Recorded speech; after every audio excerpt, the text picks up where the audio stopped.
انت سكتت الاهلي خالص بادارته بكل ناسه. السلام عليكم ورحمه الله وبركاته حبايبنا، عاملين ايه الاخبار؟ مفيش كلام يعني اتحاد الكوره، مشكله الاهلي اوسكار رويز. تعال نفرد الموضوع ونتكلم فيه ونشوف ايه المشاكل وايه الحلول اللي لو اتحاد الكوره عملها والله كل المشاكل دي هتنتهي. المشكله بدات يا سيدي من اول ما ماتش الاهلي وسيراميكا حصل فيه ضربه الجزاء المشهوره، وظهر اوسكار رويز وقال لك ان ضربه الجزاء دي مش ضربه جزاء، وقرار الحكم صحيح 100%. اعتراض كبير جدا على الاوسكار رويز، بس تمام اوكي. عشان يجي بعدها على طول ماتش المصري والبيراميدز ونفس الكوره تتحسب لصالح المصري. شوف، هو ضربة الجزاء على بيراميدز المنافس للاهلي، بس انت المفروض بالمسطره اللي انت قايلها ضربة الجزاء دي ما تتحسبش. طب وهنروح ليه للماتش المصري وبيراميدز يا معلم؟ في ماتش الفاركو وسموحه نفس الحكم محمود وفا حسب ضربة الجزاء دي. محمود وفا نفسه مسطرته مش واحده. فبقت المشكله عند اوسكار رويز، عد معايا المشاكل بقى. المشكله بقت عند اوسكار رويز ان هو مسطرته مش واحده، وانه بيحامل حكامه ايا كان. فده خلق عندنا كجمهور ان انا مش هثق فيك نهائي ولا هوافقك رايي. ليه؟ لان انت بتحامل حكامك ايا كان ايه قرارهم.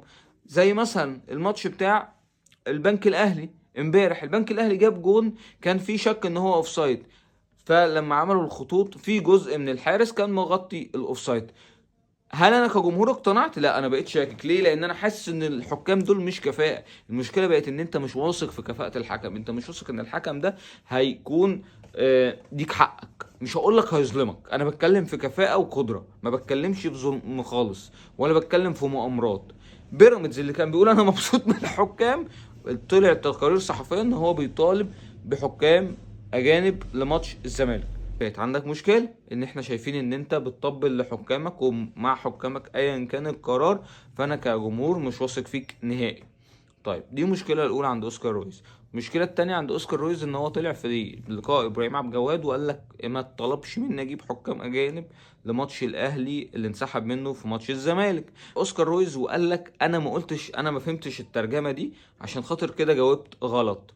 طب المعروف اصلا ان اوسكار رويز المفروض يكون رايح بالمترجم بتاعه، رايح بالمترجم بتاعه اللي هو هيقول له الكلام اللي هو متعود على بعض وعارفين بعض.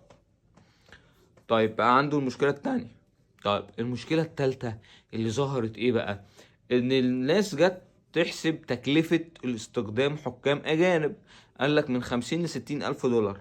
يعني انت في ماتشين اتنين، انا كاهلي في ماتشات بالزمالك وبيراميدز مطلوب مني ادفع 5 مليون جنيه مصري، اي ما يوازي مكافأة الدوري الممتاز لو انا البطل. يعني لو انا خدت الدوري ان شاء الله، يعني انا هدفع المكافأة في ماتشين. طب ازاي؟ في نفس الوقت تظهر التقارير الصحفية ان في تونس التكلفة 50 ألف دينار، ما يوازي 10 آلاف دولار. انا عايز اعرف الفرق ده بيروح فين. هذه المشكله الثالثه. المشكله الرابعه اللي عند اتحاد الكوره ان الاهلي مسك في جمله اوسكار رويز وقال لك بما انك انت ما طلبش منك حكام، وبما ان اتحاد الكوره بيقول انا طالبت بحكام وما لحقناش نجيب، انا عايز تعويضات عن اللي حصل لي. انا دفعت او غرمت 60 مليون جنيه بسبب الرعايه في ماتش الاهلي والزمالك اللي انسحبت منه، زائد انا خدت وصمه ان انا منسحب، فانا عايز تعويض عن كل ده. زائد بقى المشكله الخامسه اللي عند اتحاد الكوره، ان اتحاد الكوره قال للاهلي تعالى لجنه استماع ونسمع تسجيلات الفار. بعدها قال له لا انا عايز واحد جهاز فني وجهاز اداري، واحد وواحد. بعدها فكابتن سيد راح بصفته مفوض من الرئيس التنفيذي للاهلي.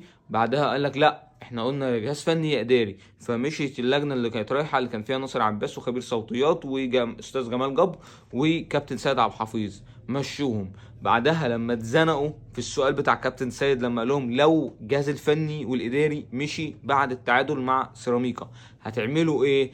قال لك لا احنا كانت مشكلتنا في خبير الصوتيات وخبير التحكيمي. طب انت ما قلتش ده ليه؟ ما قلتش ليه ان مفيش حد من دول يجي؟ لا انت قلت اللي يجي جهاز فني او اداري، مع العلم في اول خطاب خالص انت ما اشترطتش حد يجي او ما يجيش.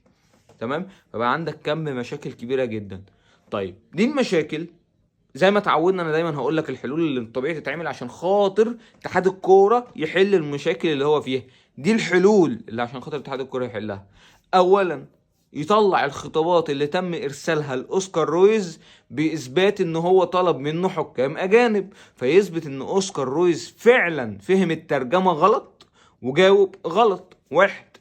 تاني حاجة يا باشا، انت تسجيلاتك تمام وفلة، ما تطلعها، ايه المشكلة؟